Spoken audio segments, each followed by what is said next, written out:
በኦርቶዶክሳዊት ቤተክርስቲያን ውስጥ ጥያቄ ሲፈጠር ግራ መጋባቶች ክርክሮች ሲነሱ መፍቻው መንገድ የመጀመሪያው አንዱ ሰይጣን ሰዎችን ከሚጫወትበት መጫወቻ አንዱ ምንድነው? በኦርቶዶክሳዊት ቤተክርስቲያን ምን መስል ለሁሉ ነገር መለኪያ አለ፣ መስፈርት አለ።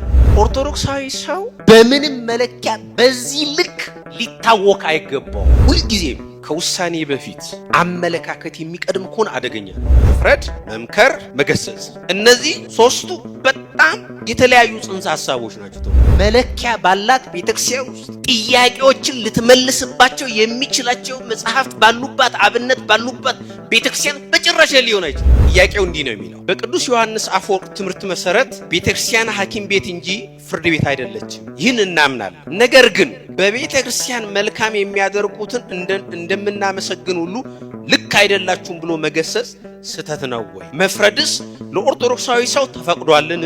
ፍርድ፣ መዳን፣ ተግሳጽ አንድነታቸውን ልዩነታቸውን በሰፊው ቢብራራ የሚል ጥያቄ። ስጋ ወደሙን እቀበላለሁ፣ ነገር ግን አንድ ስጋ ወደሙን የሚቀበል ሰው ይኖረዋል ብዬ የማስበውን ህይወት ወይም አኗኗር መኖር አልቻለም፣ ወይም የመንፈሳዊ ህይወቴ እድገቱ ሊታየኝ አልቻለም እና አንዳንዴ በራሴ ተስፋ ቆርጣለሁ። ምን ላድርግ? ጥያቄ 3 አሁን ባለንበት ዘመን በቤተክርስቲያንም ሆነ በክርስቲያኖች ላይ የሚደርሱትን አካላዊ አእምሮአዊና ስነልቦናዊ ተጽዕኖዎች አሉ። ችግሮች እንዴት ሊፈቱ ይገባዋል? የኛ ድርሻስ እስከምን ድረስ ነው?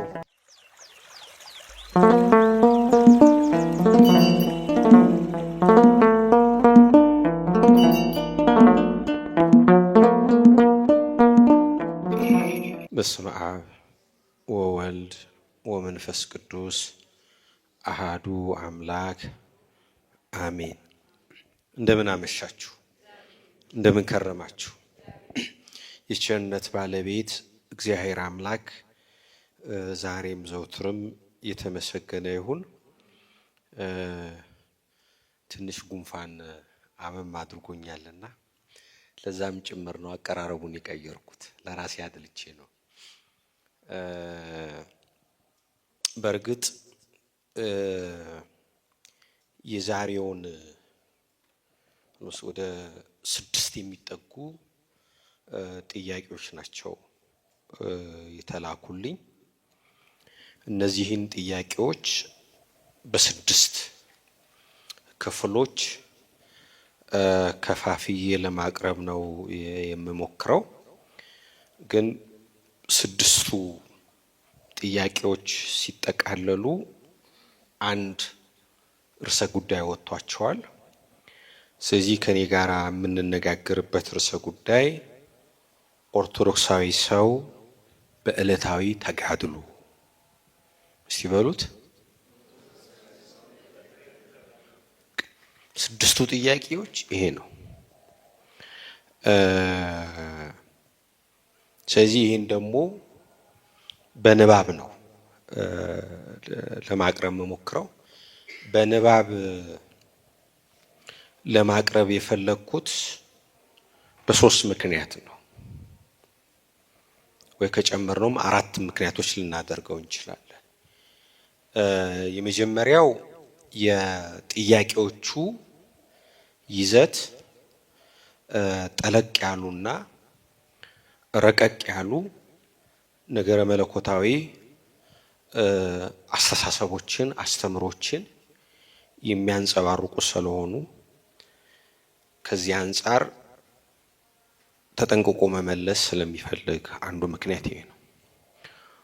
ሁለተኛው ምክንያት የቀደምት አበውን ቀጥተኛ ምስክርነት ለማካተት ወይም ማካተት እንዲረዳን ነው። ሶስተኛው ብዙን ጊዜ በማብራራትና በመተንተን ጊዜ ከመፍጀትና ጊዜ ከማቃጠል ይልቅ የተለካና የተመጠነ ልክ የሆነና ምጥን የሆነ ቀጥተኛ ለጠያቂዎቹ ረፍት የሆነ ምላሽ ለመስጠት ነው።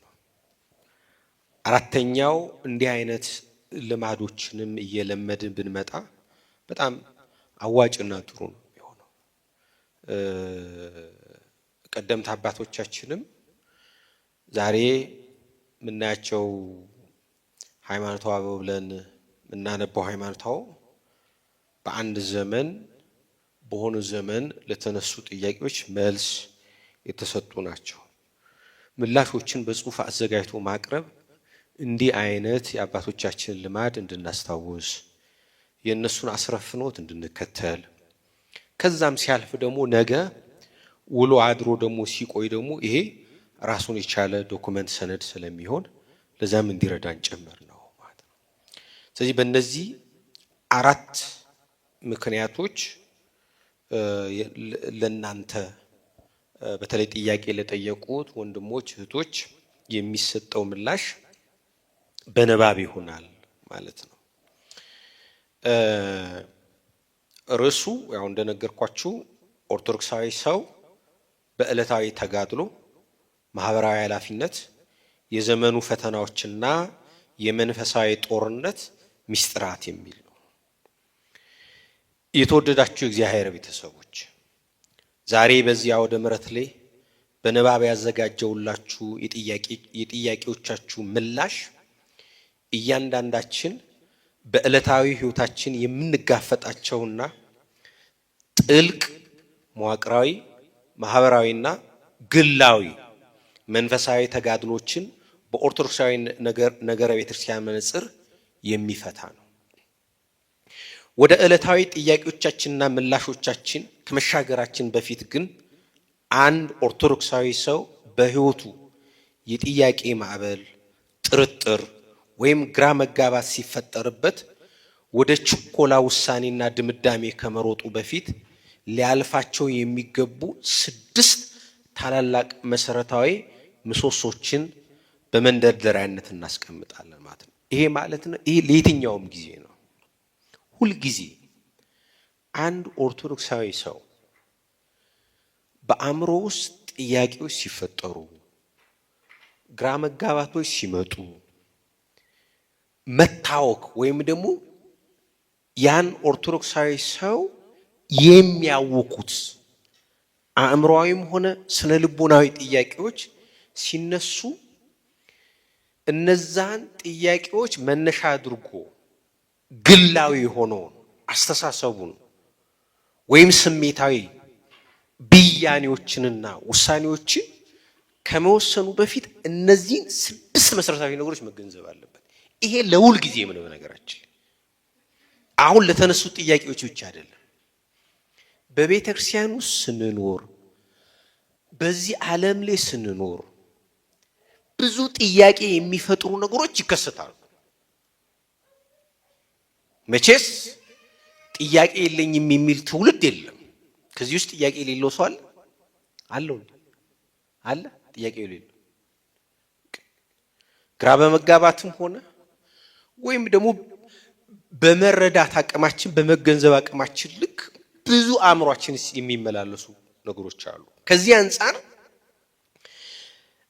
ከድምዳሜ በፊት ሊደረጉ የሚገቡ 6 መንፈሳዊ ደረጃዎች አሉ። እነዚህን 6 መንፈሳዊ ደረጃዎች ማለፍ መቻል አለብን። ወደ ድምዳሜ፣ ወደ ውሳኔ፣ ወደ ብያኔ ከመሄዳችን በፊት እነዚህን ደረጃ በደረጃ ካለፍን በኋላ ነው። ምክንያቱም ለምን መሰላችሁ? ሁልጊዜም ከውሳኔ በፊት አመለካከት የሚቀድም ከሆነ አደገኛ ነው ነገራችን። ስለዚህ ያ ሰው የሚወስነው ውሳኔ አመለካከቱን ነው የሚመስለው። በቃ አሁን አንዳንድ ሰው አለ በቀላል ምሳሌ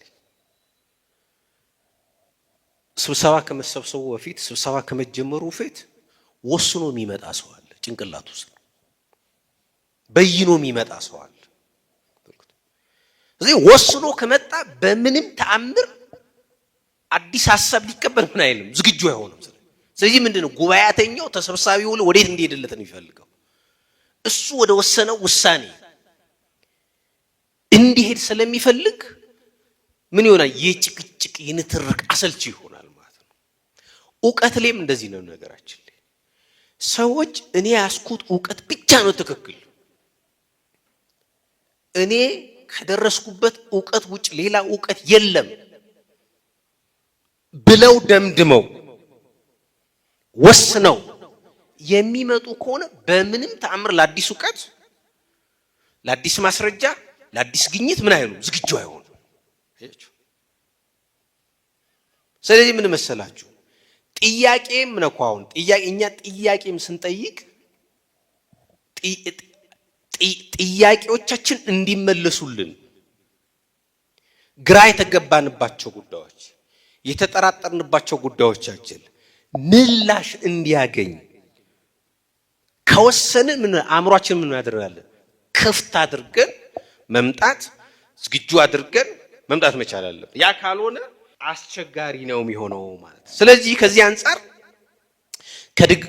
ከድምዳሜ በፊት ሊደረጉ የሚገቡ 6 መንፈሳዊ ደረጃዎች በኦርቶዶክሳዊ ነገረ መለኮትና በአበው መንፈሳዊ ሕክምና አስተምሮ መሰረት አንድ ኦርቶዶክሳዊ ሰው በነገሮች ሁሉ ጥያቄዎች፣ ጥርጣሬዎች ወይም ግራ መጋባቶች ሲፈጠሩበት ከመቸኮልና ወደ ድምዳሜ ኮንክሉዥን ከመድረሱ በፊት ሊያደርጋቸው የሚገቡ 6 መሰረታዊ መንፈሳዊ ደረጃዎች አሉ።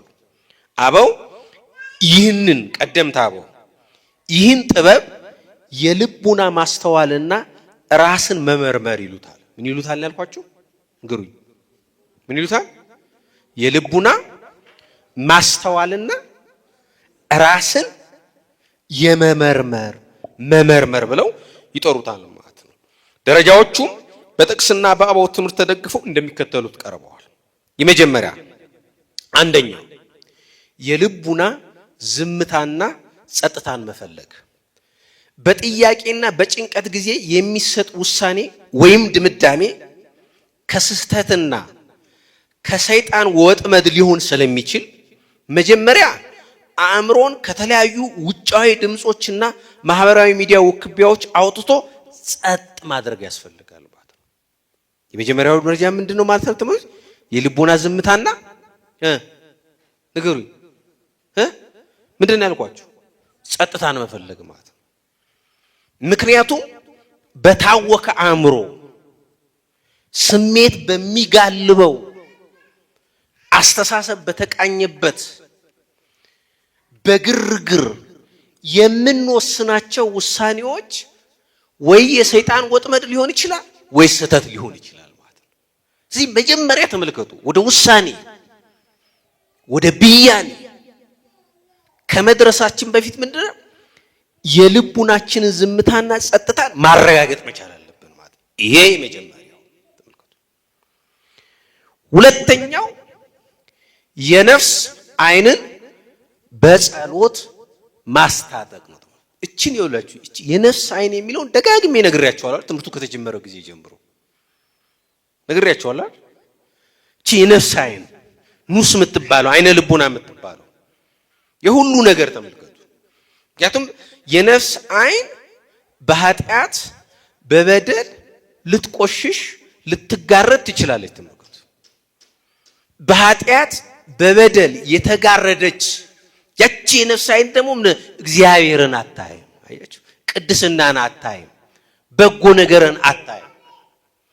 ስለዚህ ተመልከቱ፣ ጥያቄውን በሰብአዊ ዕውቀትና በፍልስፍና ብቻ ለመፍታት ከመሞከር ይልቅ ማስተዋሉን እንዲሰጥ የኢየሱስ ክርስቶስን ጸሎት እንደ ጋሻ መያዝ ተገቢ ነው። አእምሮ ሲናወጥ ጌታዬ ኢየሱስ ክርስቶስ ሆይ ማስተዋሉን ስጠኝና ማረኝ እያሉ መጸለይ የጥርጥርን መርዝ ያቀልጣልና። ልክ ጥርጥር ላይ ስንደርስ አእምሯችን ውስጥ ጥያቄ ሲፈጠር ምን መጠየቅ አለብን? ተመልከቱ። የክርስቶስን የእግዚአብሔር ምን ማለት አጋዥነት ረዳትነት መጠየቅ አለብን። ስለዚህ ባለፈው እንደነገርኳችሁ ምንድነው ያቺ ተመልከቱ ለመነኩሳት የተሰራች ነች። ግን ክርስቲያኖች ሁሉ ሊደግሟት የሚችሉ ጸሎት ነው። ስለዚህ ምን ብለን መጣል? ጌታዬ ኢየሱስ ክርስቶስ ሆይ ማስተዋሉን ስጠኝ ማረኝ እያል መማጸን መቻል አለብን ማለት። ይሄን ሰዓት ሲሆን ተመልከቱ ያቺ የነፍስ ዓይን ኃይል ታደርጋለች። ኃይል ታደርጋለች። ያ የተጋረደው የተሰወረው የተሸሸገው ግራ የተገባንበት የታወክንበት ጥያቄያችን ምን ያደርጋኛል? ምላሽ ወደ ማግኘት ይጀምራል ማለት ነው። ስለዚህ ይሄ ሁለተኛው። ሶስተኛው ለንስሐ አባት ጥያቄውን በግልጽ ማቅረብ። ለምን የተፈጠረውን ጥያቄ ምንም ሳይደብቁ ለንስሐ አባት በግልጽ ማቅረብ ይገባል። ሰይጣን የሚኖረውና የሚያድገው በሚስጥር በተሸሸገ ሐሳብ ውስጥ ስለሆነ ለአባት ማለትም ለንስሐ አባት የተነገረለት የሰይጣን ሚስጥራዊ ኃይል ሙሉ በሙሉ ይጠፋል። ስለዚህ ያ ግራ የተጋባንበት የተጠራጠርንበት ጭንቅ ያለን ጥያቄ ለማን መጠየቅ አለብን ነው የሚለው ለንስሐ አባታችን ለመምህረ ንስሐችን። ያ እንኳን ባይሆን ደግሞ ከዚህ ኮዱ ደግሞ በጣም ለምናምናቸው ርቱዓን ለሆኑ እውነተኛ ለሆኑ መምህራን የቤተክርስቲያን መምህራን ያን ጥያቄ ማቅረብ አለብን ያን ሰዓት። ምክንያቱም ምን መሰለህ ሰይጣን አንዱ የሚያደርገው ምን መሰለህ አንዱ ሰይጣን ሰዎችን ከሚጫወትበት መጫወቻ አንዱ ምንድነው ውስጣችንስ ጥያቄ ይፈጥራል። ተመልከቱ። ያን ጥያቄ ደግሞ በውስጣችን ይዘን ምን እንድንል በቃ ከራሳችን ጋር እንድንሟገት ከራሳችን ጋር እንድንከራከር ከዛ በኋላ ምንድነው ጥያቄውን እያሳደገው ተመልከቱ። ጥያቄው ወደ ምን ይቀይረዋል? ወደ ጥርጥር ይቀይረዋል። አያችሁ? ያን ጥርጥር ደግሞ ወደ ምን ይቀይረዋል? ተመልከቱ። ዕውቀት ያደርገውና ትክክል እንደሆነ ይወስድና ወደ ክህደት ይቀይረዋል። የክህደት ጫፍ ላይ ሲደረስ የሃይማኖት ድቀትን ያመጣል። ስለዚህ በሶስተኛ ደረጃ ይሄን ነው የምናት። አራተኛው የአበው መጽሐፍትንና የቤተክርስቲያን ቀኖና መመርመር ነው።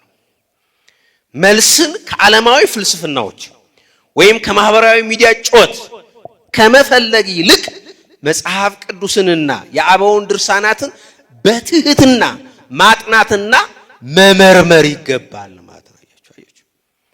ያ ለተፈጠረብን ጥያቄ ለታወክንበት ጉዳይ ምላሽ መፈለግ ያለብን ከተራ ከዓለማዊ ፍልስፍና አይደለም፣ ከዓለማዊ ቀመር አይደለም፣ ወይም ከዓለማዊ ሰዎች ዕውቀት ነው ከሚሏቸው አስተሳሰቦች አይደሉም ማለት። ስለዚህ ከአበው መጽሐፍትና የቤተክርስቲያን ቀኖና አንፃር ነው ተመልከቱ። ያ ነገር ትክክል ነው ትክክል አይደለም፣ እውነት ነው እውነት አይደለም የሚለውን አንዱ የሚበይልንን የሚፈታልን ቅዱስ መጽሐፍ ነው፣ መጽሐፍ ቅዱስ ነው። ከዛ አበው በዛ ጉዳይ ላይ የጻፏቸው ጽሁፎች ናቸው ተመልከቱ። ቤተክርስቲያናችን የሰራችንን ስርዓት ቀኖና ነው ተመልከቱ። እነዚህ መለኪያችን ነው ማድረግ ያለብን።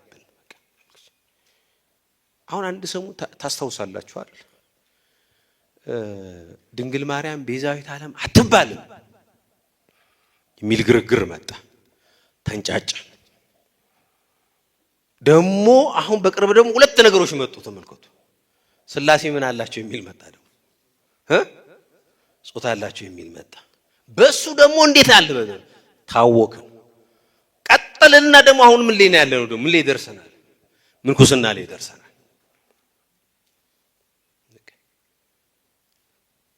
ተመልከቱ። አሁን በኦርቶዶክሳዊት ቤተክርስቲያን ምን መሰል ለሁሉ ነገር መለኪያ አለው፣ መስፈርት አለው። ኦርቶዶክሳዊ ሰው በምንም ተአምር ልንገራችሁ፣ እርግጠኛ ሆኜ የምነግራችሁ በምንም ተአምር በምንም መለኪያ በዚህ ልክ ሊታወክ አይገባውም። እንዲህ መለኪያ ባላት ቤተክርስቲያን ውስጥ ቱምቢ ባላት ቤተክርስቲያን ውስጥ ጥያቄዎችን ልትመልስባቸው የሚችላቸው መጽሐፍት ባሉባት አብነት ባሉባት ቤተክርስቲያን በጭራሽ ሊሆን አይችልም። ግን ተመልከቱ፣ ለምንድን ነው የምናደርገው? ወደ መጽሐፍቶቻችን አንመለከትም፣ ወደ ቀኖናችን አንመለከትም፣ ወደ ስርዓታችን አንመለከትም። ስለዚህ በኦርቶዶክሳዊት ቤተክርስቲያን ውስጥ ጥያቄ ሲፈጠር አእምሯችን ውስጥ ጥያቄዎች ሲመላለሱ ግራ መጋባቶች፣ ክርክሮች ሲነሱ መፍቻው መንገድ የመጀመሪያው ተመልከቱ። ቅዱሳት መጽሐፍቶቻችን ምን ይላሉ? ምን ብለዋል? ቅዱሳት መጽሐፍቶቻችን አባቶቻችን በዚህ ጉዳይ ላይ ምን አስተምረዋል? ተመልከቱ። በኦርቶዶክሳዊት ቤተክርስቲያን ትውፊት ውስጥ ይሄ ነገር አለ ወይ? በቅዱሳት ስዕላቱ ተገልጿል ወይ? በማዕረጋቱ ተገልጿል ወይ? በሥርዓተ አምልኮ አለ ወይ ብለን የምንጠይቅ ከሆነ ግራ እንጋባ። ይሄ አራት። አምስተኛው ደረጃ ከብሔርተኝነትና ከምድራዊ ወገንተኝነት ራስን ማራቅ። ለምን? ጥያቄውን የምታየው በዘርህ በቋንቋ ወይ በቡድን መነጽር እንደሆነና እንዳልሆነ ራስህን መፈተሽና ነገሩን በክርስቶስ አካል ማለትም በቤተክርስቲያን መነጽር ብቻ ማየት ቀጥተኛው መንገድ ስለሚሆን ማለት ነው። አሁን ተመልከቱ። በዚህ ዘመን ብሔርን፣ ቋንቋን መሰረት ያደረጉ ቤተ ክህነቶች ተፈጥረዋል። ተፈጥረው አይተናል። አድጎ ሲኖዶስ ሁሉ ፈጥረናል። ተመልከቱ። ስለዚህ ተመልከቱ፣ እነዚህ ይሄን የፈጠሩት ሰዎች ተመልከቱ ክህነትን ቤተክርስቲያንን ወይም ቤተክርስቲያናዊ መዋቅርን ያዩት በምን መነጽር ስለሆነ ነው? ተመልከቱ። በብሔር መነጽር፣ በቋንቋ መነጽር ስላዩ ነው። ተመልከቱ። ነገር ግን አካላዊ የክርስቶስ አካል በሆነችው ቤተክርስቲያን መነጽርነትና ተመልከቱ በመሰረተ እምነቷ፣ በሥርዓተ አምልኮ፣ በትውፊቷ ማያ መነጽር ቢያዩ ሊያቋቁሙ ይችላሉ? አይችሉም። ማያቸው ሌላ ስለሆነ ነው። ተመልከቱ። የሚመለከቱበት መነጽር ሌላ ስለሆነ ነው። ዛሬ የትግራይ ቤተ ክህነት በሉት፣ ከዚህ በፊት ተፈጥሮ የነበረው የኦሮሚያ ቤተ ክህነት በሉት፣ ነገ የሚመጣው ደግሞ ምን እንደበሉት የነዚህ ሁሉ ጽንሱ ተመልከቱ መነሻው እይታቸው ከቤተክርስቲያን ማዕቀፈ እሳቤ፣ አስተሳሰብ፣ አእምሮአዊ ስርክ የወጣ ስለሆነ ነው። ስለዚህ የትኛውንም ጥያቄ ተመልከቱ በቤተክርስቲያን ውስጥ የሚነሱ ወይም ደግሞ ከቤተክርስቲያን በእኛ አእምሮ ውስጥ የሚመላለሱ የትኛውንም ጥያቄ ከብሔርተኝነትና ከምድራዊ ወገንተኝነት ጋር አቆራኝተን አይደለም ማለት በቤተክርስቲያን መነጽር ማለት። ይሄ አምስተኛው ደረጃ። ስድስተኛው እና የመጨረሻው ደረጃ በእግዚአብሔር ጊዜና ፍቃድ ላይ መታመን ነው። ምንድን አልኳችሁ? በእግዚአብሔር ጊዜና ፍቃድ ላይ መታመን። ተመልከቱ ምላሹ የሚሰጠው ምላሽ ወዲያው ባይመጣ በመዝሙር 37 ቁጥር 5 መሰረት በእግዚአብሔር ጊዜና ፍቃድ ላይ ታምኖ በትዕግስት መጠበቅ እንጂ በችኮላ ወደ ስተት ድምዳሜ አለመሮጥ የኦርቶዶክሳዊ ሰው መለያ። አንዳንዴ ጥያቄ ስለጠየቅን ብቻ ጥያቄ አይመለስም። ይመለሳል? አይመለስም። በነገራችን ላይመለስ ይችላል። ነገር ግን ያ ጥያቄያችን ያ የጠየቅነው ጥያቄ ስላልተመለሰ ሮጠን በችኮላ ወደ ስተት ድምዳሜ ሳይሆን በትዕግስት ነው መጠበቅ ያለብን። እግዚአብሔር እንዲያግዘን፣ እግዚአብሔር እንዲረዳ። ለዚህ ነው እኮ መዝሙረኛው ቅዱስ ዳዊት በመዝሙር 37 ቁጥር 5 ላይ ምንድነው ያለው? መንገድህን ለእግዚአብሔር አደራ ስጥ፣ በእርሱም ታመን፣ እርሱም ያደርግልሃል ሲል ሐዋርያው ቅዱስ ያዕቆብ በመልእክቱ በምዕራፍ 1 ቁጥር 5 ላይ ደግሞ ከናንተ ግን ማንም ጥበብ ቢጎድለው ሳይነቅፍ በልግስና ለሁሉ የሚሰጠውን እግዚአብሔርን ይለምን። አያችሁ፣ የጎደለንን ዕውቀት ጥበብ ማን ነው የሚሰጠው? እግዚአብሔር። ግራ የተጋባንበትን ጉዳይ የሚፈታው ማን ነው? እግዚአብሔር። ስለዚህ ተመልከቱ እሱን በትዕግስት መጠበቅ። ምክንያቱም ሰዎች የማይፈቷቸው ብዙ ነገሮች አሉ። የኛ አእምሮ ወሰን ገደብ አለው። ተመልከቱ። ከኛ አእምሮ በላይ የሆኑትን እንቆቅልሽ ሊፈታ የሚችለው እግዚአብሔር ብቻ ነው። የእግዚአብሔር ምላሽ ደግሞ በመጠበቃል በትዕግስት መጠበቅ አለብን። ታላቁ አባት ቅዱስ ይስሐቅ ሶርያዊ ይህንን የመዝሙረኛውን የቅዱስ ዳዊትንና የቅዱስ ያዕቆብን አሁን ያነበብኩላችሁን መልክ ሁለቱን አስተባብሮ ሲተረጉም እንዲህ ነው ያለው። ውሃው ሲናወጥ በውስጡ ያለውን ነጸብራቅ ማየት አትችልም። በደንብ አዳምጡ። ውሃው ሲናወጥ በውስጡ ያለውን ነጸብራቅ ማየት አትችልም። ልብህም በሐሳብና በጥያቄ ሲናወጥ የእግዚአብሔርን ፍቃድ ማየት አትችልም። ስለዚህ ከመደምደም በፊት መጀመሪያ ልብህን ጸጥ አድርገው፣ ሐሳብህንም ለአባትህ ንገረው። ለማን ነው? ለአባትህ፣ ለእግዚአብሔር ንገረው። ስለዚህ መጀመሪያ ምን አደርጋለህ? ልብህን ጸጥ አድርገው። አርምሞ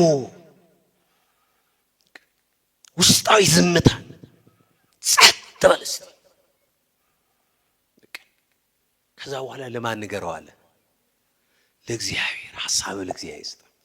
አያችሁ፣ በዛ በተረጋጋ ጸጥ ባለበት ልቡና ውስጥ እግዚአብሔር ሲነግስበት፣ እግዚአብሔር ሲያድርበት ብዙ ችግሮቻችን፣ ብዙ ግራ መጋባቶቻችን ምን ያህል ይፈታሉ፣ መልስ ያገኛሉ፣ ምላሽ ያገኛሉ። ለዘመናት ተመልከቱ፣ ለዘመናት ደጅ አንኳኳንበት፣ ለዘመናት ደጅ የጠናንበት፣ ለዘመናት ብዙ የኳተንበት፣ ብዙ ገዳማት፣ ብዙ አድባራት የወጣንበት የወረድንበት፣ ብዙ ሱባኤ የገባንባቸው ያልተመለሱ ጥያቄዎች ካሉ ምን ነው መጀመሪያ ልብን ጸጥ። ከዛ ልብን የማን ዙፋን አድርገው? የእግዚአብሔር ዙፋን ስታደርግ አንሳን ምላሽ ታገኛለህ። ስለዚህ ወገኖች እነዚህን 6 የጥያቄ መመለሻ መስፈርቶችን ከያዝን በእነዚህ 6ቱ መሰረት ላይ ከቆም አሁን 6ቱን ጥያቄ መመለስ እንጀምራለን። ስለዚህ አሁን ጥያቄ የጠየቃችሁ ወንድሞች እህቶች ትኖራላችሁ፣ እዚህ ውስጥም ከውጭ። ሌላ ጊዜም ደግሞ ይሄ የነዛ ሰዎች ጥያቄ ብቻ ላይሆን ይችላል፣ የብዙ ሰው ጥያቄም ጭምር ነው። በእነዚህ 6 ደረጃዎች እንድታዩልኝ ነው የምፈልገው። ተመልከቱ። በእነዚህ 6 ደረጃዎችና ምሰሶዎች ጥያቄዎቹንና ምላሾቹን ማየት ካልቻላችሁ ሌላ ጥያቄ ፈጥሬባችሁ ነው የሚሄደው። ስለዚህ መለኪያችን የትኛው ነው? እነዚህ 6 ናቸው። ከዚህ አንፃር የመጀመሪያው የተጠየቀው ጥያቄ ስርዓተ ቤተክርስቲያንና ስነ ምግባርን ይመለከታል። ይሄን ክፍል 1 ብየዋለሁ። ጥያቄው እንዲህ ነው የሚለው: በቅዱስ ዮሐንስ አፈወርቅ ትምህርት መሰረት ቤተክርስቲያን ሐኪም ቤት እንጂ ፍርድ ቤት አይደለችም። ይህን እናምናለን።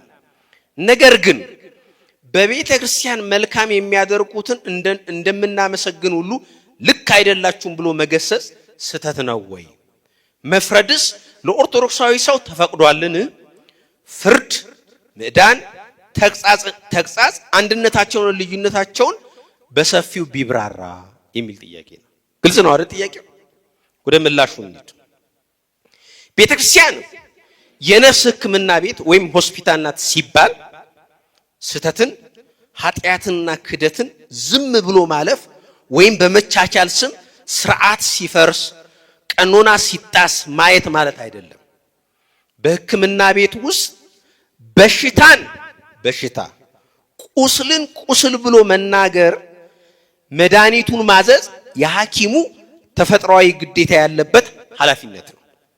ስለዚህ የታየንን ስተት ልክ አይደላችሁም ብሎ መገሰጽ በራሱ ስተት አይደለም፣ ይልቁንም መጽሐፍ ቅዱሳዊ አደራ ነው። ነገር ግን መፍረድ፣ መምከርና መገሰጽ በመንፈሳዊ ይዞታቸውና በሚያፈልቁት መንፈስ ፍጹም የተለያዩ ነገሮች ናቸው። ስንት ነገሮች? 3 ነገሮች። ምን? መፍረድ፣ መምከር፣ መገሰጽ። እነዚህ ሶስቱ በጣም የተለያዩ ጽንሰ ሐሳቦች ናቸው። ተመልኩ እንድናምታተው አልፈልግም። መፍረድ በአንድ ሰው ማንነት የልብ ሐሳብና ዘላለማዊ ዕጣ ፈንታ ላይ የመጨረሻ ውሳኔ መስጠት ነው። ለምሳሌ ያ ሰው በድሎ ሊሆን ይችላል፣ አጥፍቶ ሊሆን ይችላል። አንተ የሚገባ ሲኦል ነው፣ አይ ደግሞ ያ ሰው በጎ ሊሆን አንተ የሚገባ ገነት ነው ማለት እንችላለን። ይህ መፍረደኛ ነው አንችልም። ይህ ነው ተመልከቱ። ስለዚህ ምን ለዚህ ነው እኮ በአንድ ሰው ማንነት የልብ ሐሳብና ዘላለማዊ ዕጣ ፈንታ ላይ የመጨረሻ ውሳኔ መስጠት ነው። ይህ ለኦርቶዶክሳዊ ሰው ፈጽሞ አልተፈቀደም። ምክንያቱም የልብን ምስጢር የሚያውቅና የሚፈርድ እግዚአብሔር ብቻ ነው። ፍርድ ሰውን ያገላል፣ ይኮንናል። የሚያነሳሳውም መንፈሰ ትዕቢት ነው። ትዕቢተኛ ሰው ነው ባይዞ ይፈራጅ። በሰዎች ኃጢአት ላይ በሰዎች በደል ይሄ ይገባሃል፣ ላንተ የሚገባው ይሄ ነው የሚሉ ሰዎች ትዕቢተኞች ናቸው። ምክንያቱም መፍረድ ማግለል ስላለበት፣ መኮነን ስላለበት፣ መክሰስ ስላለበት። ስለዚህ ለዚህ ነው ከእንዲህ አይነቱ ተመልከው፣ ከእንዲህ አይነቱ የፍርድ አይነት ቤተክርስቲያንን ሲለያት ነው። ቤተክርስቲያን ሆስፒታል ናት፣ ፍርድ ቤት አይደለችም የምትባለው። ይሄን ሁለተኛው መምከር ወይም ጥያቄው እንደጻፈው ምዕዳን አንድን ወንድም ወይም እህት በፍቅር በትህትናና በርህራሄ ቀርቦ በመምከር አርአያ በመሆን ወደ በጎ መመለስ ነው። ይሄ ምን ይባላል? መምከር ይባላል። ተግሳጽ ወይም መገሰጽ በግልጽ የታየን ስህተት፣ ኃጢአት ወይም የቀኖና መፍረስ ይህ ስህተት ነው ብሎ በድፍረትና በእውነት መጋፈጥ ነው። ተግሳጽ በጥላቻ ሳይሆን ሰውን ከጥፋት ለማዳን የሚደረግ መንፈሳዊ ቀዶ ሕክምና ነው። ምዕዳን ተግሳጽ ሰውን ያንጻሉ፣ ያስተካክላሉ። የሚያነሳሳቸውም መንፈሰ ፍቅርና እውነትን የማጽናት ቅናት ነው። የመፍረድ መነሻው ምንድነው ያልኳችሁ? ትዕቢት ነው። የምክርና የተግሳጽ መነሻው ምንድነው? ፍጹም ፍቅር ነው። ለዛ ሰው ካለን ፍቅር፣ ለዛ ሰው ካለን አክብሮት፣ ያ ሰው እንዲድንልን፣ እንዲቀየርልን፣ እኛ ያገኘነውን በረከት፣ እኛ ያገኘነውን ረድኤት፣ እኛ ያገኘነውን ጸጋ እንዲያገኝ ከመመኘት ምናደርገው ነው ተግሳጽ። አያችሁ፣ ተግሳጽ በምንም ታምር ጥላቻ ላይ አይነሳም። አንዳንድ ሰዎች አሉ ጥላቻቸውን ሁሉ ተግሳጽ አድርገው የሚያቀርቡ ሰዎች አሉ። በምንም ታምር ጥላቻ ተግሳጽ ሊሆን አይችልም። ጥላቻ ሌላ ነው። ሁልጊዜ ተግሳጽ መነሻው የሚያደርገው ፍቅር ነው፣ መውደድን። ያ ሰው እኛ ያገኘነውን በረከት ጸጋ እንዲያገኝ ከመፈለግ ከመሻት የሚመነጭ እውነተኛ ልባዊ ፍቅር ነው። የሚወደን ሰው ይመክረናል፣ የሚወደን ሰው ይገስጸናል። የሚወደው ሰው ትክክለኛ መንገድ ያሳየናል። የሚወደን ሰው በምንም ተአምር አይፈርድብንም፣ አይኮንንንም፣ አይከሰንም። የሚወደን ሰው በምንም ተአምር አያስመስልም እኛ ፊት። ትክክለኛው መንገድ ይዘን እንድንሄድ ስለሚያስፈልግ ለዚህ ነው መጽሐፍ ቅዱስ በማቴዎስ ወንጌል ምዕራፍ 7 ቁጥር 1 ላይ በሰዎች ዘንድ እንዳይፈረድባችሁ አትፍረዱ። ታላቁ አባት ቅዱስ ዮሐንስ አፈወርቅ ደግሞ ይሄን ሲያስተምር እንዲህ ነው ያለው። ወንድምህን ስተት ሲሰራ ብታየው ስተቱን እንጂ ወንድምህን አትኮንነው። አያችሁ፣ ስተቱን እንጂ ምን አለ? ወንድምህን አትኮንነው። ስተቱን ስትገስጽ በፍቅርና በትህትና ይሁን እንጂ ራስህን ጻድቅ አድርገህ በመቁጠር አይሁን። ምክንያቱም ፈዋሽ ሐኪም በሽተኛውን አይቆጣም። ተመልከቱ፣ ይኸውልህ ምክንያቱም ይላል ፈዋሽ ሐኪም ይላል። ተመልከቱ በሽተኛውን አይቆጣም በሽታውን እንጂ። ስለዚህ ሐኪሙ ችግሩ ከማጋ ነው? ከበሽታው እንጂ ከበሽተኛው አይደለም። ተመልከቱ ያ ወንድማችን ያ ወገናችን በኃጢአት ታሞ ሊሆን ይችላል፣ በበደል ታሞ ሊሆን ይችላል። ተመልከቱ በዘረኝነት ታሞ ሊሆን ይችላል፣ በዝሙት ታሞ ሊሆን ይችላል፣ በብዙ ነገር ታሞ ሊሆን ይችላል። ተመልከቱ የምንወቅሰው የምንተቸው በሽታውን እንጂ ያ በሽታውን የተሸከመውን በሽተኛ ሰው አይደለም። አያችሁ ከበሽታው አልፈን ተመልከቱ በሽተኛውን መፍረድ፣ በሽተኛውን በበሽታው ምክንያት መኮነን ከጀመር ተመልከቱ ምንድነው የሚሆነው? ፍርድ ይሆናል ማለት ነው። መጨረሻ ፍርድ እየሰጠን ነው ማለት ነው። ይሄ ደግሞ የኛ ስልጣን አይደለም፣ የኛ ስልጣን አይደለም። እዚህ ነው ቤተክርስቲያን ፍርድ ቤት አይደለች የምትባለው። ይሄ የመጀመሪያው ጥያቄ። ሁለተኛው ክፍል 2 ማህበራዊ ተሳትፎና የዘር ፈተና ነው። ጥያቄ 2 ኦርቶዶክሳዊ ሰው ማህበራዊ ተሳትፎ ከቸልታና ከይሉንታ በራቀ መልኩ በተገለሉና በሚታገዙ ሰዎች መካከል ምን መምሰል አለበት?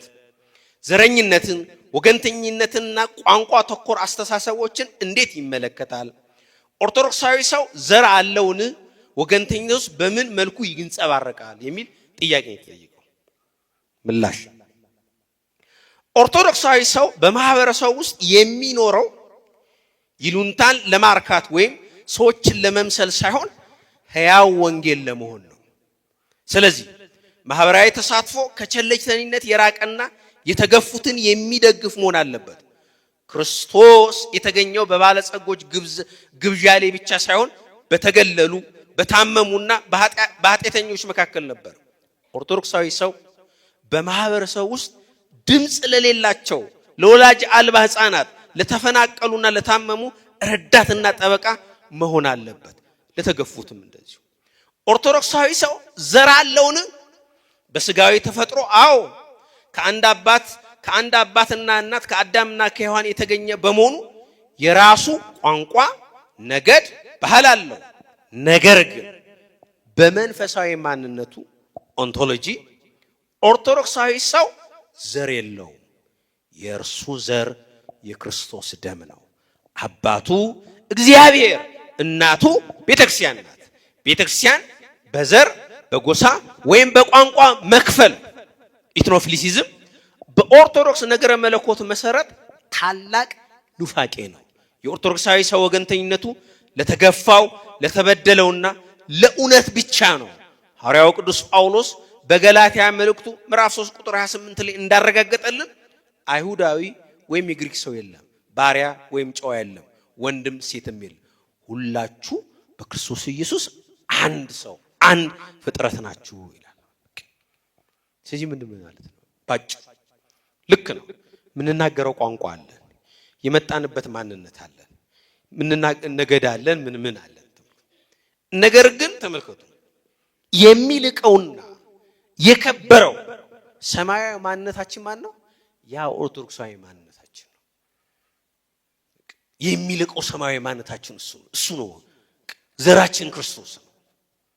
ለዚህ ነው ታላቁ የቤተክርስቲያን አባት ቅዱስ ቁጵርያኖስ እንዲህ ሲል የተረጎመው እኛ ክርስቲያኖች ምድራዊ አገርና ቋንቋ ቢኖረንም ትልቁ አገራችን ግን ሰማያዊቷ ኢየሩሳሌም ናት። በዘር የሚከፋፍል ሰው ተመልከቱ፣ በዘር የሚከፋፍል ሰው የክርስቶስን ሳይሆን የራሱን የሥጋ ምኞት እያመለከተ መሆኑን ይወቅ።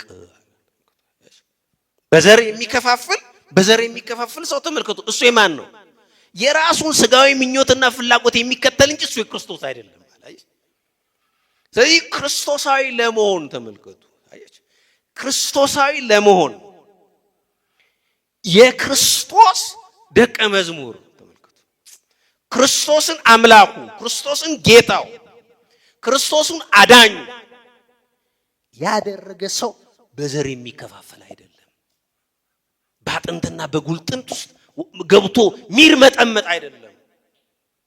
ዜግነቱ ሰማያዊ፣ አገሩ ሰማያዊት ኢየሩሳሌም ነች። ይሄን ያለው ቅዱስ ቆጵርያኖስ ነው።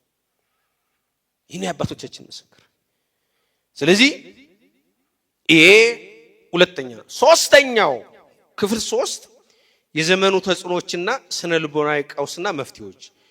ጥያቄ 3 አሁን ባለንበት ዘመን በቤተክርስቲያንም ሆነ በክርስቲያኖች ላይ የሚደርሱትን አካላዊ አእምሮአዊና ስነ ልቦናዊ ተጽዕኖና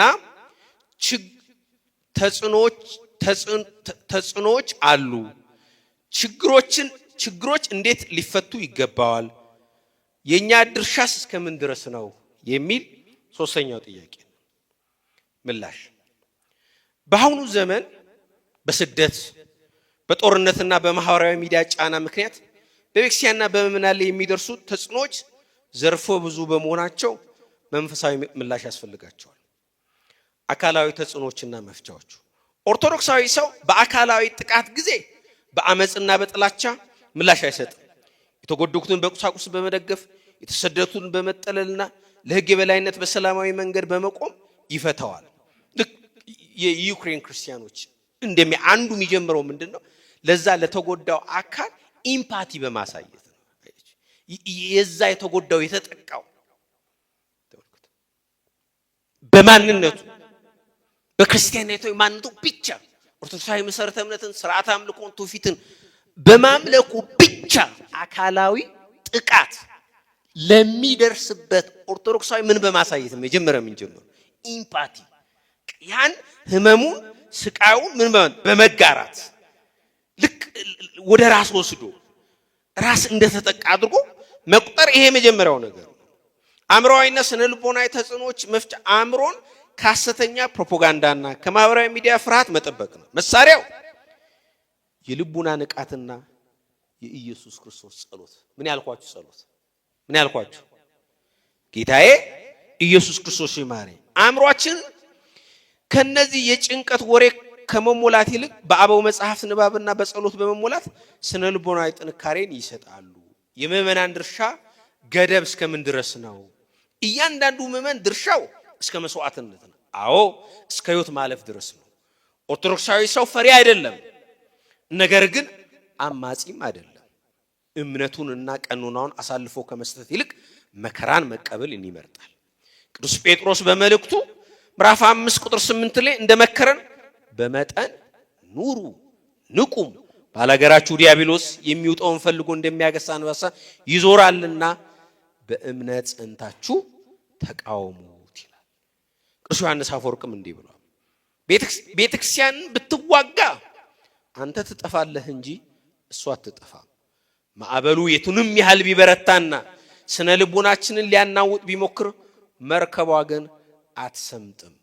እኛ ድርሻችን በመርከቧ ውስጥ በጽናት መቆየት ብቻ ነው ይላል።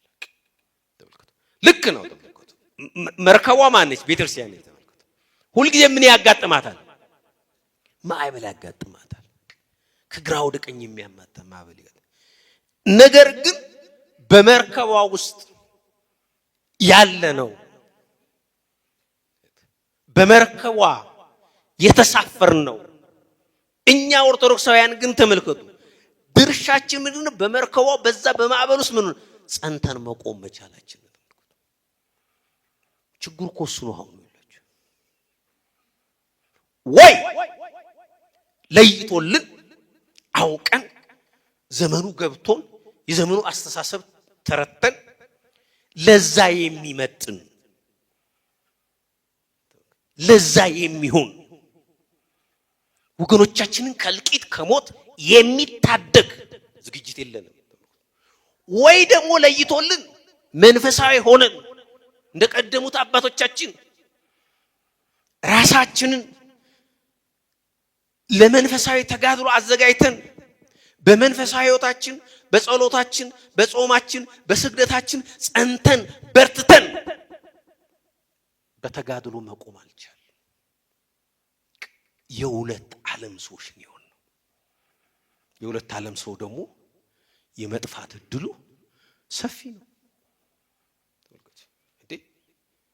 ትላንት የቅዱሳን አባቶች ሀገር የነበሩት እነ ቁስጥንጥንያ እና አንጾኪያ ዛሬ ምን እንደሆኑ ታውቁታላችሁ። ጉድለቱ እኮ ከነዛ አባቶች አይደለም። ተመልከቱ፣ ጉድለቱ እኮ እነዛ አባቶች በዛን ዘመን የነበሩት እነ ቅዱስ ዮሐንስ አፈወርቅ፣ እነ ቅዱስ ኤፍሬም፣ ሌሎችም ቅዱሳን አባቶቻችን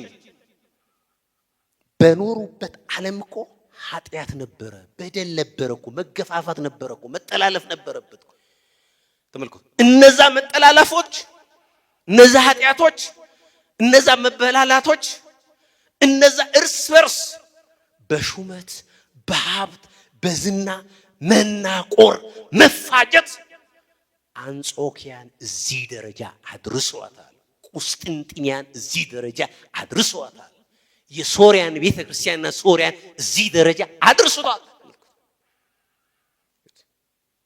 ወገኖች ከውጩ ጠላት የከፋው የውስጡ መበላላት፣ የውስጡ ልዩነት፣ አንድ ሆኖ እንደ አንድ ልብ መካሪ እንደ አንድ ቃል ተናጋሪ ሆኖ አለመገኘት እኮ ተመልከቱ። ቅዱስ ዮሐንስ አፈወርቅን እኮ አሳልፈው የሚሰጡት እኮ እዛው እኮ እሱ አጠገብ የነበሩ ናቸው እኮ። ቅዱስ አትናቴዎስን እኮ ለበርካታ ጊዜ ከመንበሩ እንዲሰደድ ያደረጉት እኮ እዛው አጠገቡ ያሉ ወንድሞቹ ናቸው እኮ ተመልከቱ። እነ ቅዱስ ፖሊካርፐስ ሰማዕት ሆኑ ብንል እና አግናጢዮስ ሰማዕት ሆኑ ብንል ተመልከቱ። እነዚህ ቅዱሳን አባቶቻችን ለእንደዛ አይነት መከራ የተዳረጉት እኮ አላውያኑ ነገስታት ስለፈለጉ ብቻ እኮ አይደለም፣ ከውስጥ እኮ የሚያሾልኩ ስለነበሩ፣ አሳልፈው የሚሰጡ ስለነበሩ። ዛሬም ትልቋ ቤተክርስቲያን አንዲት ቅድስት ኩላዊት ሐዋርያት የምንላት ቤተክርስቲያን አይሆኑ ሆና እንዲህ የተርመጠመጠችው በገዛ ልጆቿ በገዛ ሰዎቿ ራሷ ሰዎች ነው። እዚህ ነው መከራው የሚበዛው። አንጾኪያ ሩቅ አይደለም። ይሄው ደጃችን እያንኳኳ ነው። የዛሬዋ ቁስጥንጥንያ ይሄው ደጃችን ደርሳ እያንኳኳች ነው። የዛሬዋ ሶሪያ ይሄው ደጃችን ደርሳ እያንኳኳች ነው። ስለዚህ ቆም ብሎ ማሰብ፣ ከመወቃቀስ፣ ከመተቻቸት፣ ከመጠላለፍ፣ ከመፈራረድ ወጥተን አባቶቻችን የተከተሉትን የጽድቅ መንገድ ተከትለን ስተታርመን ካልሄድ ነገራችን የከፋ ነው። እዚህ ጠያቂ ወንድሞቼና እህቶቼ ይሄን ልታስቡት ይገባል። አራተኛው ዕለታዊና ነው ፖለቲካዊና ኢኮኖሚያዊ የተጠየቀው ጥያቄ 4 አንድ ኦርቶዶክሳዊ ሰው ከሰዎች ጋር ባለው ህይወት በምን መልኩ ሊገለጥ ይገባል? ኢኮኖሚያዊና ፖለቲካዊ ጉዳዮችን እንዴት ሊረዳ ይገባል?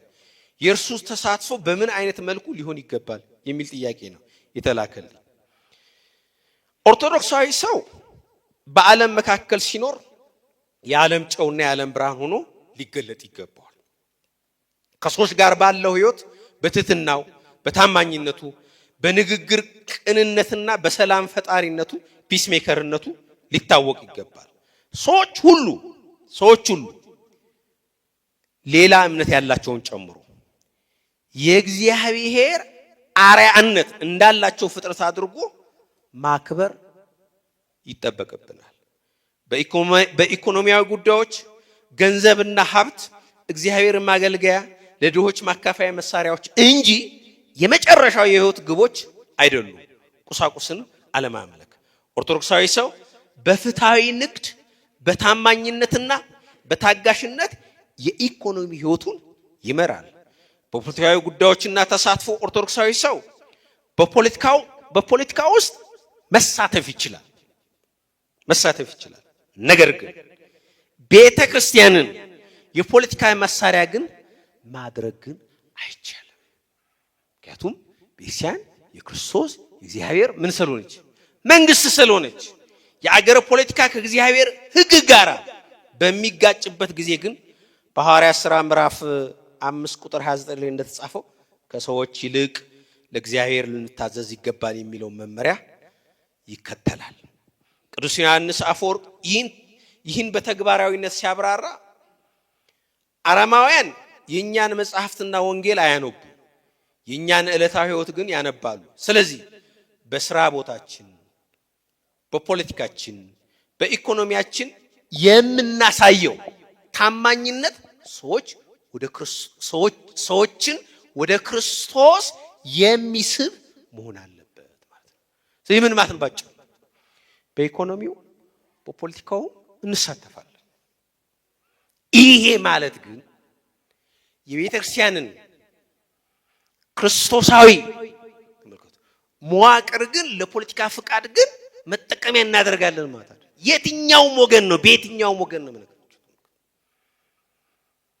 ግን ትልቁ ችግር ይህ ዘመን ያስተማረን ይሄ ጊዜ ነገረን ትክክል ላልሆን ይችላል። የኦርቶዶክሳውያን የፖለቲካ ተሳትፎ ለቤተክርስቲያን መከራና ዕዳ እንጂ ያመጣው ምን እንዳላመጣላት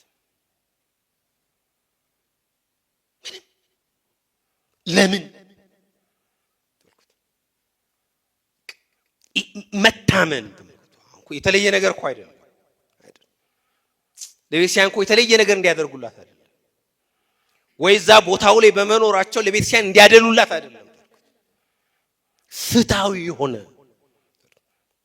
ቢያንስ እንደው ታሪካዊነቷ ቢረሳ፣ የህዝብ ቁጥር ብዛቷ ቢረሳ፣ አስተዋጽኦ ቢዘነጋ እንኳን እንደሌሎች እንኳን እኩል የምትታይበትን መደላድል መፍጠር ይሄ ወገኖች የጽድቅ ጉዳይ አይደለም፣ የፍትሃዊነት ጉዳይ።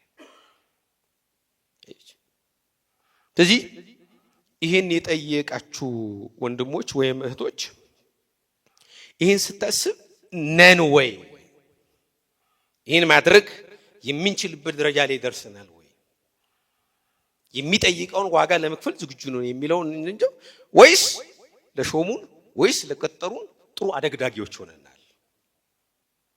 እሱን ነው ማሰብ ያለብን። አምስተኛው መንፈሳዊ ውጊያና የተስፋ መቁረጥ ነው። በኦርቶዶክሳዊ ቤተክርስቲያን ውስጥ ስንኖር የተለያዩ ፈተናዎች ያጋጥሙናል።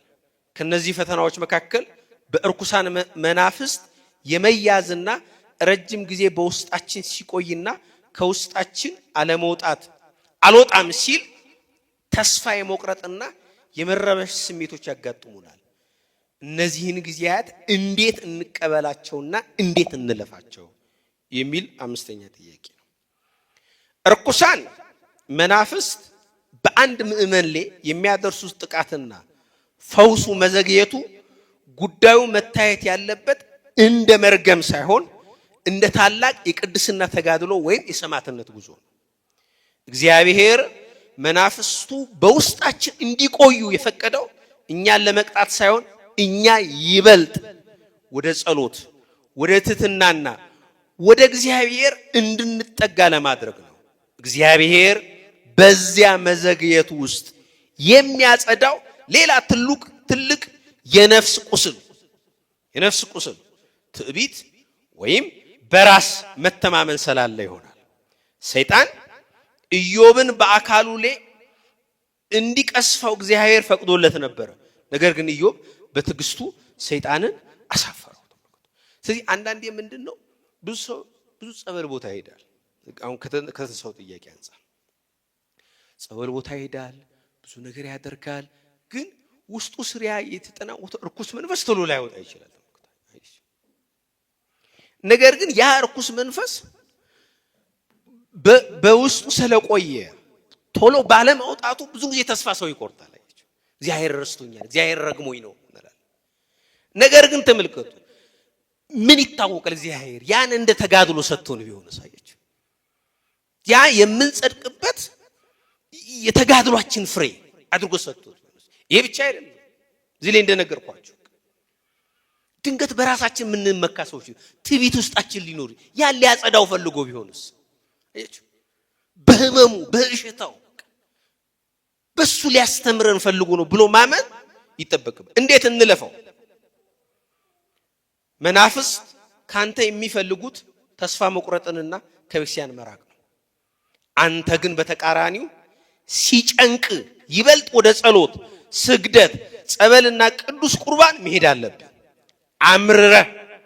አእምሮ ሲታወክና ሲረበሽ ጌታዬ ኢየሱስ ክርስቶስ ሆይ ማረኝ የሚለውን ጸሎት ያለ ማቆረጥ መደጋገም አለብህ ይህ ጸሎት መናፍስቱን የሚያቃጥል መለኮታዊ እሳት ነውና ቅዱስ ጳውሎስ በኤፌሶን መልእክቱ ምዕራፍ 6 ቁጥር 11 ላይ እንደጻፈው የዲያብሎስን ሽንገላ ተቃወሙ ዘንድ የእግዚአብሔርን ዕቃ ጦር ሁሉ ልበሱ ብሏል ይሄን ታላቁ የቤተክርስቲያን አባት ቅዱስ ይስሐቅ ሶርያዊም እንዲህ ብለዋል እግዚአብሔር ይላል በደንብ አዳምጡ እግዚአብሔር ካንተ ላይ ፈተናውንና እርኩሱን መናፍስቱን ወዲያው ያላራቀው ፈተናው ካንተ ከሚርቀው ይልቅ አንተ በፈተና ውስጥ ሆነ ወደርሱ የምታደርገው ጩኸትና የምትማረው ትህትና ለነፍስ ስለሚበልጥ ነው በጣም የሚገርም አባት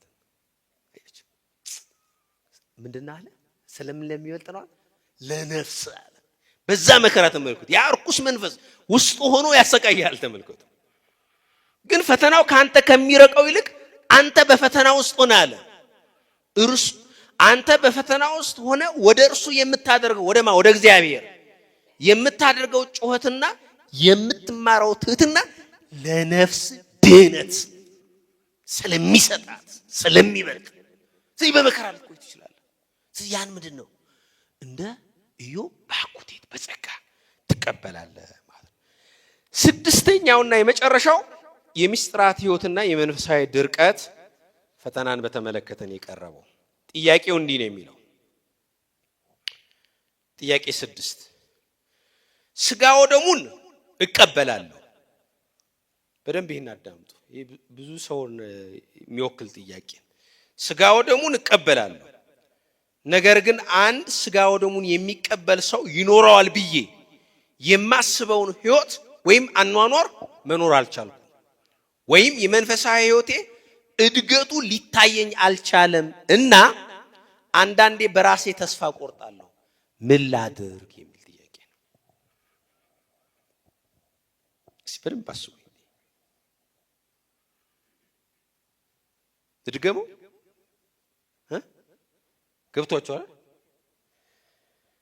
ምላሽ ይህ ፈተና በኦርቶዶክሳዊ መንፈሳዊ ተጋድሎ ህይወት ውስጥ መንፈሳዊ ድርቀት ወይም ስፒሪቹዋል አሪዲቲ ይባላል እዚህ ላይ ሁለት መሰረታዊ ነገረ መለኮታዊ እውነታዎችን መረዳት ያስፈልጋል አንደኛው እግዚአብሔር መንፈሳዊ እድገትህን ላንተ ያልገለጠልህ ለትህትና ሲል ሊሆን ይችላል መንፈሳዊ እድገትህ እና ቅድስና በግልጽ በአይን ብታየው ኖሮ በትዕቢት ወድቀ እኔ እኮ ጻድቅ ነኝ በማለት ትወድቅ ነበር ስለዚህ ራስህን ዘውትር ደካማ አድርገ እንድታይ እድገትህ ተሰውሮብሃል ሁለተኛ እውነተኛ መንፈሳዊ እድገት ማለት መብረር ወይ ደግሞ ክንፍ ማውጣት ተአምር መስራት ብቻ አይደለም እውነተኛ መንፈሳዊ እድገት ማለት ራስን የበለጠ ኃጢአተኛ አድርጎ ማየትና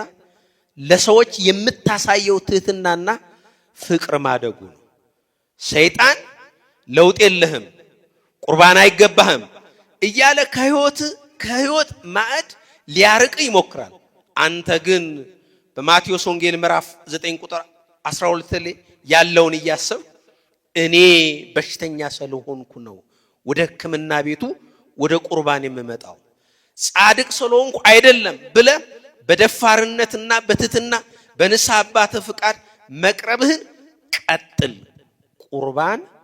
ቁርባንን በፍጹም አታቋርጥ ምንድነው አለ በፍጹም አታቋርጥ አያችሁ ምክንያቱም ምን መሰላችሁ ምታት አይደለም አያችሁ ክርስትና መንፈሳዊነት ምንድነው? ሂደታዊ እድገት ነው አይደል? በሆነ ቅጽበት ባንዴ የምናየው አይደለም። በሂደት ነው፣ ሂደታዊ ነው። ወይ የሆነ አስማታዊ ለውጥ አይደለም መጠበቅ ያለበት። ምን ብለናል እኛ ከዚህ በፊት? ኦርቶዶክሳዊ ሰው በፈውስ ሂደት ላይ ያለ ምንድነው ያለው? ህመምተኛ ነው። ህመምተኛ ነው።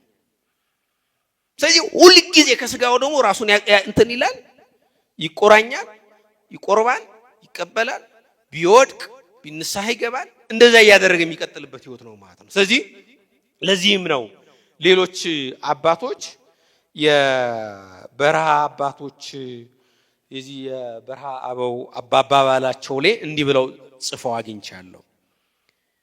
ምግብ በበላህ ቁጥር የአካላት እድገት ወዲያው በአይን አይታይም። እውነት ውሸት?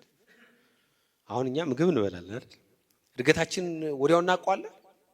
ለውጣችን ወዲያው እናውቀዋለን እንዴ? በዛ በበላንበት ቅጽበት ምግብ በበላ ቁጥር የአካላትህን እድገት ወዲያው በአይን አታይም። ነገር ግን መመገብህን ከቀጠልክ በጊዜ ብዛት አካላትህ ይጸናሉ። ቅዱስ ቁርባንም እንዲሁ ነው። እድገቱ ወዲያው ባይታይህም ነፍስህን ከውስጥ በጸጋ እያሳደጋትና ከዘላለም ሞት እየጠበቃት ነው አለ። ለውጡን ወዲያው አናየው፣ ግን በሂደት ምንድነው ግን ነፍሳችን ምን ያደርጋል? በጸጋ እያከበራት እያሳደጋት ከዘላለም ሞት እየጠበቃት ነው ይላል። እንግዲህ ወደ ማጠቃለሉ ልንሄድ ነው። እነዚህ መሰረታዊ ጥያቄ የጠየቃችሁ ኦርቶዶክሳውያን ወገኖች ሆይ ዛሬ ኦርቶዶክሳዊ ምላሻችንና በንባብ ያዳመጥነው ትምህርት በአንድ ታላቅ እውነታ ላይ ይጠቃለላል። ኦርቶዶክሳዊ ሰው ከቤተ ክርስቲያን ተለይቶ ሊኖር አይችልም። ቤተ ክርስቲያንም ያለ ክህነት ጸጋና ያለ ምእመናን ሕያው ተሳትፎ በዓለም ፊት አትገለጥም። ቤተ ክርስቲያን የህንጻ ስም ወይም ምድራዊ ድርጅት ሳትሆን እኛ ሁላችን የምንሳተፍባት የክርስቶስ ምስጢራዊ አካልና የነፍሳችን እውነተኛ ሆስፒታል ናት። በዚህ የነፍስ ሕክምና ቤት ውስጥ ስንመላለስ ኃጢአትንና ስህተትን በፍቅርና በእውነት ከመገሰጽ ወደ ኋላ አንልም። ነገር ግን በወንድማችን ላይ የመጨረሻውን የኩነኔ ፍርድ ከመስጠት እንቆጠባለን። ማህበራዊ ህይወታችንን ከችልታና ከይሉኝታ የራቀ ይሆናል። በተለዩትና በተገፉት መካከል በመገኘት የክርስቶስን እውነተኛ የፍቅር መልክ እንገልጣለን። በዘመናችን ያሉትን የዘር፣ የቋንቋ፣ የፖለቲካ መከፋፈሎች እንደ ታላቅ ኑፋቄ እንጸየፋለን። ምክንያቱም እኛ በመንፈስ ቅዱስ የተወለድን ዘራችን የክርስቶስ ደም የሆነልን ዋናው ማንነታችንም የሰማያዊ መንግስት ዜግነት የሆነልን ኦርቶዶክሳውያን ነንና በግል ህይወታችን በፈተና ብንጨነቅና ፈውሳችን ቢዘገይ ወይም በቅዱስ ቁርባን ህይወታችን ውስጥ መንፈሳዊ እድገት ወዲያው ባይታየን ተስፋ አንቆርጥም። እኛ ወደ ሕክምና ቤቱ የምንመጣው ጻድቃንና ጤነኞች ስለሆን ሳይሆን ዘውትር በጸጋው መፈወስ የሚሻን ህመምተኞች ስለሆነ ነው። በጥያቄዎች ማዕበል ውስጥ ስናልፍ ወደ ችኮላ ድምዳሜ አንሮጥም። ይልቁንም በመንደርደሪያነት እንዳየነው በልቡና ዝምታ፣ በጸሎት መጽሐፍትን በመመርመርና ለአባቶቻችን በመንገራችን የሰይጣንን ወጥመድ እንሰብራለን፣ በድልም እንጓዛለን። በዘመናችን በቤተክርስቲያንም ሆነ በእኛ ላይ የሚደርሱት አካላዊ፣ አእምሮአዊና ስነ ልቦናዊ ተጽዕኖዎች የቱንም ያህል ቢከብዱም፣ የቱንም ያህል ቢያጎብጡንም፣ የቱንም ያህል ልቡናችንን ቢሰብሩንም መሳሪያችን ቀድሞ መዘጋጀት፣ ትህትና፣ የልቡና ንቃት የኢየሱስ ክርስቶስ ጸሎት ናቸው። ቅዱስ ዮሐንስ አፈወርቅ እንዳለው ማዕበሉ ይነሳል፣ መርከቧ ግን አትሰምጥም። ስለዚህ እያንዳንዳችን የዚህ አካል ሕያው ብልቶች መሆናችንን አውቀን በአባቶቻችን ካህናት መሪነት ስር ሆነን እምነታችንን በተግባር